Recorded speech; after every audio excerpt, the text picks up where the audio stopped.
welcome. Hope you're all okay. Time for another lockdown there.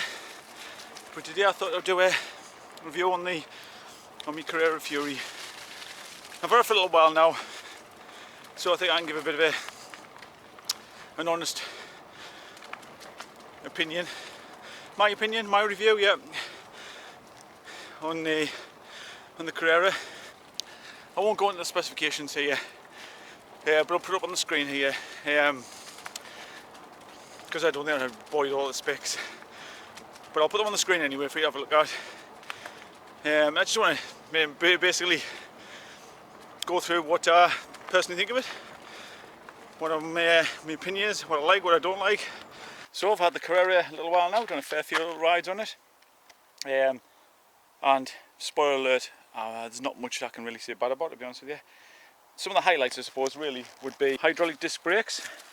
It's got Shimano hydraulic disc brakes on, front and rear. A dropper post, which I don't use, to be honest with you. It's not something I use very often, but it does have a remote control dropper post. It also come with air shocks as well, Sun 2 air shocks. But overall, so far, it's been absolutely brilliant. If you watched some of my previous videos, one of the main problems I had was the brakes catching. Now, a disclaimer from me, I've never had disc brakes before, so maybe this is a common thing, but I had them catching a little bit now and again, so I've had to adjust them a couple of times. I mean, once I had to take it back to Halfords for them to adjust properly. And since then, it's been great. The back brake's been no problem. Now and again, I thought I heard a bit of a catching here and there. You know, as I was going along, I thought I heard the brake catching, and I think maybe they always will catch a tiny bit. And the front brake caught the other day, and I had to adjust that. So that's now absolutely spot on, and it's absolutely silent. The bike, it's absolutely quiet as a mouse. So got a little fly or a spider crawling. So yeah, I mean, obviously everything's not fantastic on it. You know, there's a few little problems here and there. I mean, everything's not a bed of roses. There's a few things I don't like. One of the things I don't like is these handlebars. I think they're way too low. You know, I feel I'm stretching a little bit too low down for my liking. So maybe that's something I'll change in the future. You know, I don't like leaning too far forward. Some people might like that. If you like that, that's fine. Again, this review is just my opinion. And for my opinion, I think they're too low, the handlebars. And the other thing I don't like, again connected to the handlebars, is the grips. I mentioned it before. These grips are horrible. Absolutely horrible. I don't know who thought putting these grips on is a good idea. But they're not. They're horrible. Horrible. I've actually got grips in order, which I'll do a video about when I get them. So hopefully I'll prove them. But yeah, they're not good. Not good at all. In one of the comments on one of my videos what the freewheel sounds like on this bike. So I aim to please, so just for you, my friend, here's the freewheel.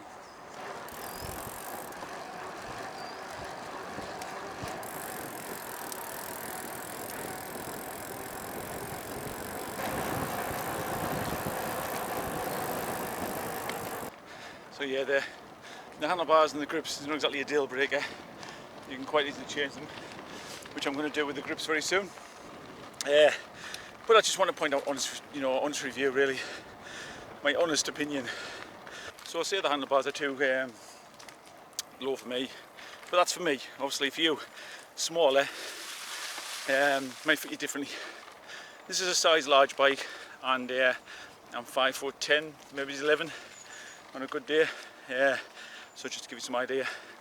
As I say, if you're a little bit smaller, this might just suit you absolutely fine. It's not horrendous, I mean, it's not so bad I can't ride, obviously. I've done a lot of rides with it like this, but if I had to have my own preference, I would definitely have it a little bit higher than handlebars.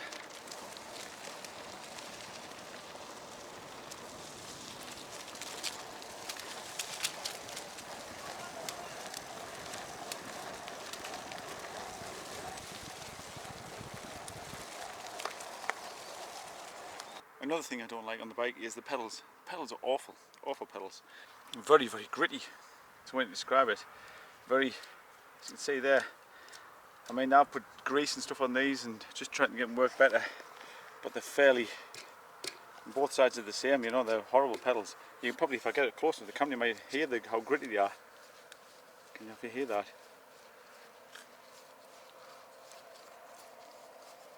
Not good pedals at all. Very, very rough pedals. So again, that's something I can change quite easily, but not good. Like I said before, I never really used the dropper post. It's not something I would use, but obviously very handy for some people. But one thing I do like about it is, you know, is basically getting your height of your seat right. When I first got the bike, you know, I could adjust the seat really quite easily just by using the dropper post, just to get it where you like it. And then when you set off, especially again when your bike's new, and you just kind of get the seat just right, you know, and you normally have to stop with the Allen keys and undo it and tighten it back up again and all that palaver. With the dropper post, you can just press your button and adjust it on the fly. So that's one good thing about the dropper post. As most of you'll remember from my previous videos, I was pretty apprehensive about buying a bike with a one drive system on the front. But you know, the more I've used it, the more it's becoming more kind of normal. It feels more intuitive to use, easier, quick. You know, you've obviously just got the one change on the front. You don't have to worry about the other cog. You come to a hill and you just basically, you know, you click the gears on the right hand side and off you go. You know, you're not thinking about the other cog. You're not thinking about changing gears. You're not having to worry about the other cog. And also another thing which I've sort of come across as well is, on the old bike, obviously I had a derailleur here on the front for changing over. Now in the winter this would get clogged up with clarts and mud and it stopped working. It'd basically get to the point where it would just, I found on my old bike anyway, I would end up having to kick it and stuff just to get some of the mud and clarts off, just so it would work properly. And I'm not going to have that problem with this bike, because obviously I don't have that on the front.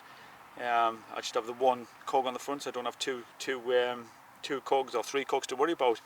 So that's something I don't have to think about, and you're not going to have you know, any problems with it getting clogged up or anything like that. So it's just something less to worry about, and it's just so intuitive and easy and quick to use, the front, just having one drive system on the front. And it's something I never thought I would really get to grips with. I was really apprehensive about it. I was humming and hawing in the shop when I bought the bike. I couldn't decide what to do. I couldn't make my mind up, and eventually I thought, oh, I'm just going to go for it because it's such a good value, the bike. This bike was supposed to be £600. I got it on a discount from Halfords for £540. So I was very happy with that. So when you go and buy it, you know, try and haggle a bit of a discount, especially if you're in store. If you can, obviously it's a bit awkward in the moment with the lockdown. But yeah. I mean, it's smooth gears, works really well. It's got the Shimano Dior on there. Never misses a gear, never misses a beat. Just ignore this tape here. I just put that on there because I was catching a bit with my foot because I've just got big old trainers on, no proper shoes on, so that's what I put that on for. But yeah, this one drive system, I've got a good range of cogs on the back here. I've never run out of cogs. I've never get to the point where I'm going along thinking, oh, I wish I had more gears, because you know, the range that you got there covers you for all of it really. I mean, most of the time I'm tend to use the bottom 3 or 4 gears, but that's fine for me, you know. And I've had 20 plus miles per hour on this bike along the track, so I think that's fast enough for anybody on a mountain bike really. So I'm not going to complain about that. But yeah, it's really nice to use, really easy to use, very intuitive, very quick, very precise. I don't obviously know long term, you know, will the chain wear out quicker with it being a one drive system? That's something I'm going to have to find out in the future. Will I use more cogs than others? Maybe, because I'm using obviously more of the certain cogs than I would be normally. But as it is at the moment, as I'm using it, really good. Very, very happy with the one drive system. I can't really say anything bad about it at the moment. Nothing at all. It just works. It perfectly works. So yeah, it's definitely a thumbs up for me at the moment for the one drive system. Obviously in the future, maybe as I start having problems, that might be a different matter. But for now, I can only go off you know, the length of time I had the bike up to now, and it's been absolutely brilliant. So here's a good example with the gears. I'm seeing how intuitive and easy they are to use. I mean, going on a bit of flat road here, as you can see, bit of a hill coming up. So I'm just in a good decent gear here, fairly high. Come to the hill, one side, click, click. I've got myself a nice easy gear. No change up and down, cogs. You know, apart from the front one, obviously. You know, apart from the back one, I mean, no change up and down cogs.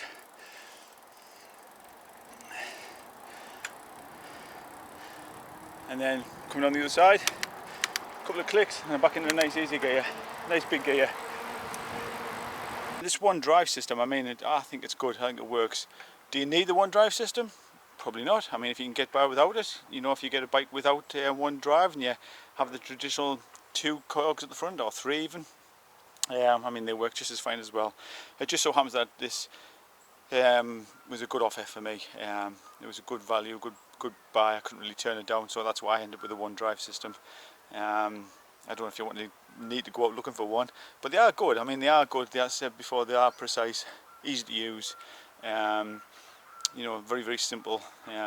Just piece of kit to use, really. This is the saddle that came with the bike. It's a memory foam saddle, and I'm very impressed with this. Very impressed. Got a spider on here.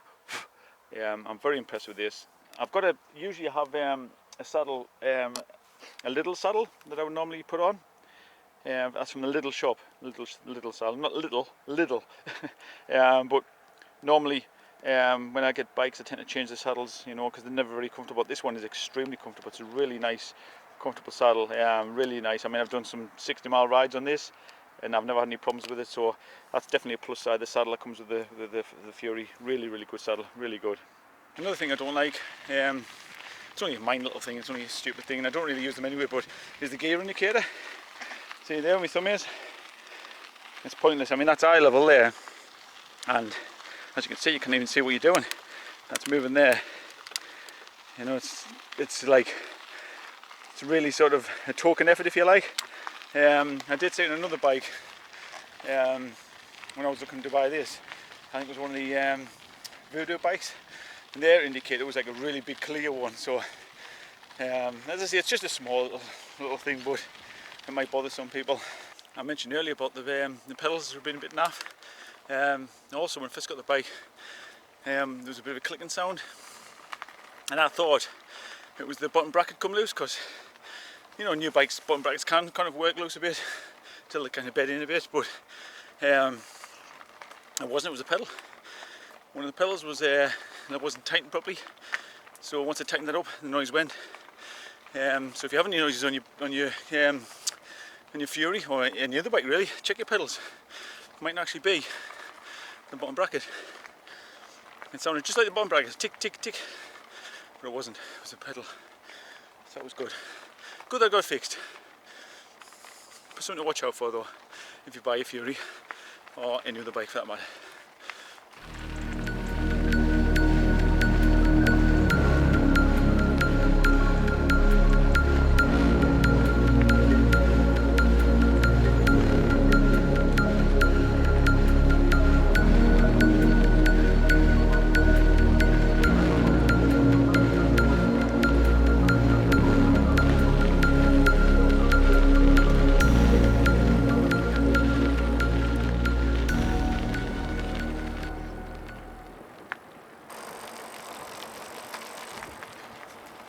One thing I've noticed with this bike is it's really comfy. It's a nice comfy bike to be. I mean, I know the seat's comfy like I said before, but also it just feels nice. It's a nice place to be. And even on tarmac like here, you know, it's still very, very comfortable, very nice. It could be the big tyres, could be the shocks, I don't know, or a combination of all of them, but it rides nice. It rides nice on both off-road and cement. So would I recommend this bike? Yeah, I would. I think it's worth the money. It's a good bike, got good shocks on it, comfortable seat, drop-up post, decent tyres on it, one drive system which is really, really good like I said before, and it also has a clutch on the rear derailleur there as well. So basically that would, you know, stops the chain banging around. And it's just a really, really nice bike to be on, really good. Kind of faulted apart from the few little bits and pieces I said before. And the grips, appalling, terrible grips. The handlebars are a bit low for me. I mean, you can pay, you know, twice the price of this and get the same spec, or even less really, for what you're getting for this. The shocks are air shocks as well, and they're fully adjustable. You can adjust obviously the air in them and stuff, and the rebound on the shocks, and the lockout as well. You can lock the shocks. As I said before, the pedals are pretty rubbish really. The pedals, as you can see there how stiff they are, they're just just not very good pedal. And it also has a through axle on the front as well, so it's supposed to help with stiffness of the bike, riding the bike. I'm not sure. I would tell the difference myself personally, but obviously anybody who's a really keen downhill mountain biker might notice the difference with that. But yeah, very good bike. Definitely worth having. Definitely impressed with it.